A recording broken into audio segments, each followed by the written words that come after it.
Pemirsa masih di Ainus Pagi bersama saya Cika Mutazam dan rekan saya Yasmin Atania. Dan pemirsa demikian tadi adalah berita pilihan dalam Ainus Pagi hari ini. Dan kita ke informasi selanjutnya pemirsa.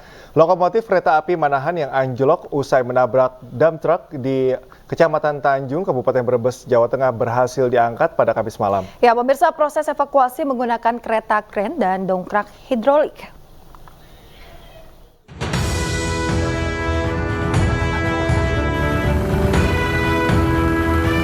Puluhan petugas dari Daop 3 Cirebon dikerahkan untuk mengangkat roda lokomotif yang anjlok usai bertabrakan dengan dump truck di perlintasan tanpa palang pintu, Desa Lowung Gede, Kecamatan Tanjung, Kabupaten Brebes, Jawa Tengah, Kamis malam. Proses evakuasi menggunakan kereta kren dan dongkrak hidrolik. Selanjutnya, petugas melakukan perbaikan dan penggantian rel dan bantalan rel.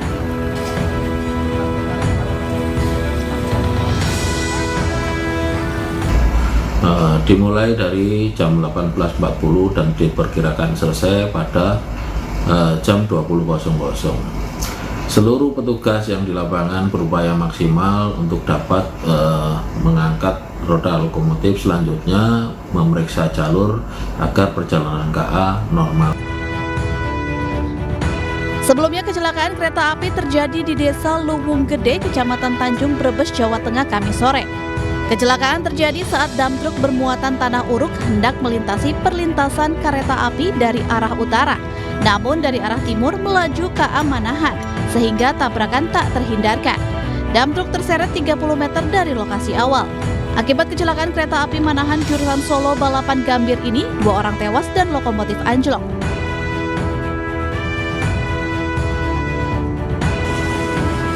Kedua korban tewas yakni Eko Prayetno 33 tahun pengemudi dump truk dan anaknya Zaki berusia 5 tahun, warga Desa Banjar Parakan, Kecamatan Rawalo, Kabupaten Cilacap, Jawa Tengah. Kedua korban tewas dibawa ke Rumah Sakit Mutiara Bunda Tanjung Brebes. Dari Brebes, Jawa Tengah, Yunibar Ainus melaporkan. Berusaha menghindari tabrakan, sebuah bus angkutan umum PO Arimbi terperosok dan terguling di tebing pinggir ruas Jalan Tol Cipularang, kilometer 90, Purwakarta, Jawa Barat. Sebanyak 7 orang penumpang bus mengalami luka-luka.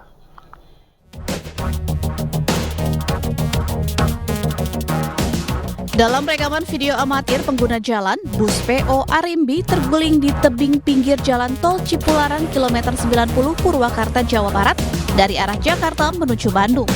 Kondisi bus mengalami kerusakan parah. Kecelakaan tunggal ini mengakibatkan 7 orang penumpang bus mengalami luka-luka, dan semua korban sudah dievakuasi ke Rumah Sakit Abdul Rajak Purwakarta. Evakuasi bus sempat mengalami kesulitan dan memakan waktu 2 jam. Sebelumnya diketahui sopir bus PO Arimbi ini berusaha menghindari tabrakan dengan sebuah truk. Sopir bus PO Arimbi langsung membanting setir ke kiri dan terperosok hingga terguling di tebing pinggir jalur tol. Usai kejadian, sopir bus PO Arimbi langsung kabur. Di kilometer 90 jalur Ambon, yang mana melibatkan bus Arimbi, dia kalau nggak salah memakan bahu jalan.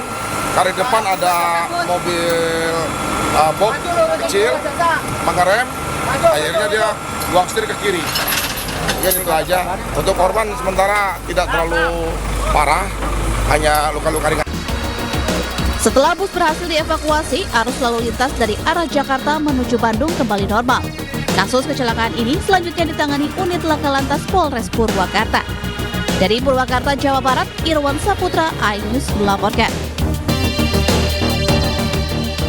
Ya pemirsa, diduga dalam pengaruh minuman keras, seorang pria di Kabupaten Kepahyang, Bengkulu mengamuk di sebuah TPS dan juga mengganggu proses penghitungan suara. Pria tersebut juga sempat merusak peralatan dan memukul petugas TPS.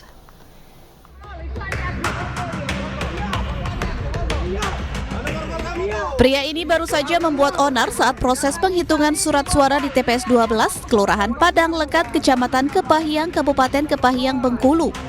Ia ditangkap polisi Kamis pagi. Diduga pria berinisial AB tersebut mengamuk karena masih dalam pengaruh minuman keras. Tak hanya membuat onar dan memukul petugas TPS, pelaku juga membanting meja dan peralatan penghitungan surat suara yang berada di dalam TPS. Petugas Linmas dibantu warga dan polisi mengamankan pelaku dan langsung dibawa ke kantor polisi. Pelaku merupakan warga sekitar yang memang dikenal temperamental. Sebelum mengamuk, pelaku pada malam usai pencoblosan baru saja menenggak minuman keras jenis tuak bersama pemuda lainnya. Dia melakukan keonaran di tempat tersebut dikarenakan dia selesai minum tuak yang menyebabkan dia mabuk dan membuat keonaran di TPS tersebut ketika pelaksanaan perhitungan suara. Kabarnya aset-aset dari ini sendiri, TPS sendiri juga mengalami dirusak dan ada korban juga. Untuk laporan terakhir bahwa yang rusak hanya perlengkapan makan dan minum TPS tersebut untuk surat suara, kotak suara dan APK lainnya. Pelaku telah diamankan di Mapolsek Kepahyang. Akibat kejadian ini, proses penghitungan surat suara sempat terhenti dan beberapa peralatan mengalami kerusakan. Dari Kepahyang, Bengkulu, Endro Dwirawan, iNews melaporkan. Pemirsa, kebakaran melanda rumah 2 lantai di Palembang saat di sebuah TPS sedang melakukan penghitungan suara pemilu. Tidak ada korban jiwa, namun kerugian ditaksir mencapai ratusan juta rupiah.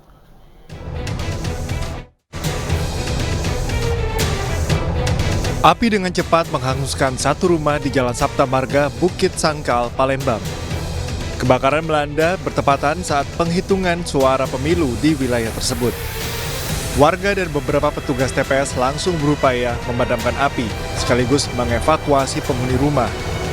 6 unit kendaraan pemadam tiba di lokasi berjibaku memadamkan api. Belum diketahui penyebab pasti dari kebakaran ini. Masalah kebenaran api dari mana asalnya, sama sekali kita belum dapat informasi yang sebenarnya sampai sekarang yang belum kurang. Kita hanya tadi waktu dalam pelaksanaan mau perhitungan suara di TPS, dapat informasi telepon dari teman di sini sama-sama anggota KPPS bahwasanya itu pun simpang siur tadi informasinya. Api berhasil dipadamkan 1 jam kemudian. Warga masih berjaga di lokasi kebakaran. Dari Palembang, Sumatera Selatan, Firdaus, iNews melaporkan. Pemirsa, sebuah perusahaan otomotif asal Korea Selatan menghadirkan berbagai kendaraan inovatif. Selain memiliki teknologi terbaru, mobil listrik ini juga memasukkan unsur budaya Indonesia.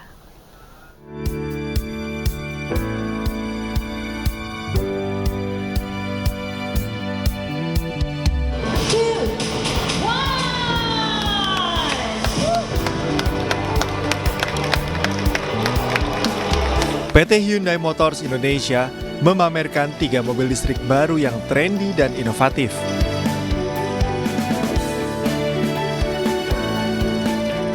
Pada IMS 2024, PT Hyundai secara resmi meluncurkan Ioniq 5 Batik edisi spesial yang menggabungkan teknologi inovatif Ioniq 5 dengan tradisi batik Indonesia.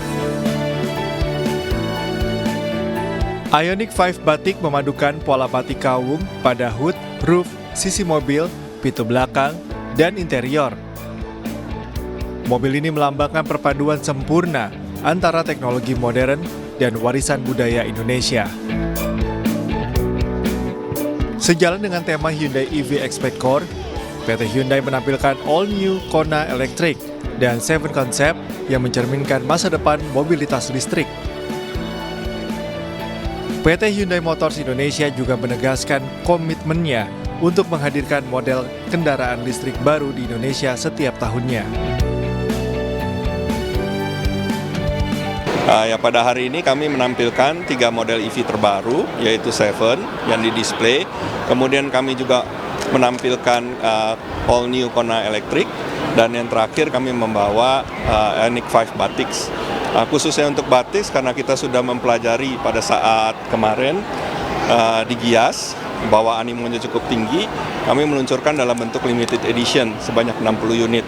Jadi ini benar-benar collectible item dan bisa hanya beberapa orang saja yang memiliki. PT Hyundai Motors Indonesia berharap 3 produk Hyundai bisa terjual lebih dari 1 juta unit. Dari Jakarta, Nisa Sahib, Raga Firdaus, iNews melaporkan.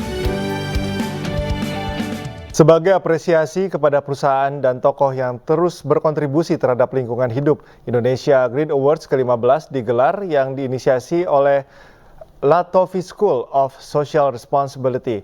Dalam gelaran ini, MNC Group melalui MNC Peduli berhasil menjadi salah satu penerima penghargaan tersebut. Latofi School of Social Responsibility kembali menggelar ajang Indonesia Green Awards 2024. Ajang penghargaan yang digelar untuk ke-15 kalinya ini diberikan perusahaan atau tokoh yang memiliki inisiatif dan program berdampak secara sosial maupun lingkungan. Indonesia Green Award-nya adalah platform non-pemerintah di dalam memberikan penghargaan lingkungan agar seluruh komponen, terutama perusahaan, itu melakukan tanggung jawab sosial di bidang lingkungannya dengan baik dan membawa perubahan pada perbaikan kondisi lingkungan. Itulah hari ini kami merayakan bahwa semua melakukan untuk bumi kita tercinta. Kami melihatnya kategori bagaimana perusahaan mempunyai sebuah inisiatif terhadap dampak secara sosial dan lingkungan agar bisa menjadi lebih baik lagi. Penilaiannya akan dilakukan dari input sampai dengan output sampai dengan impact. MNC Group berhasil meraih predikat The Ultimate atas peran dan inisiatifnya dalam bidang lingkungan. Ini kami terima dari Latofi School of Social Responsibility, yang mana kegiatan ini kita lakukan tidak hanya di Jakarta, tapi kita lakukan hampir seluruh Indonesia, yang bertujuan untuk meningkatkan kesadaran masyarakat terhadap lingkungan hidup. Melalui kegiatan yang dicanangkan oleh Latofi School of Social Responsibility ini diharapkan dapat meningkatkan peran aktif serta kontribusi berbagai perusahaan maupun masyarakat dalam menjalankan aktivitas lingkungan hidup. Tim Liputan iNews melaporkan.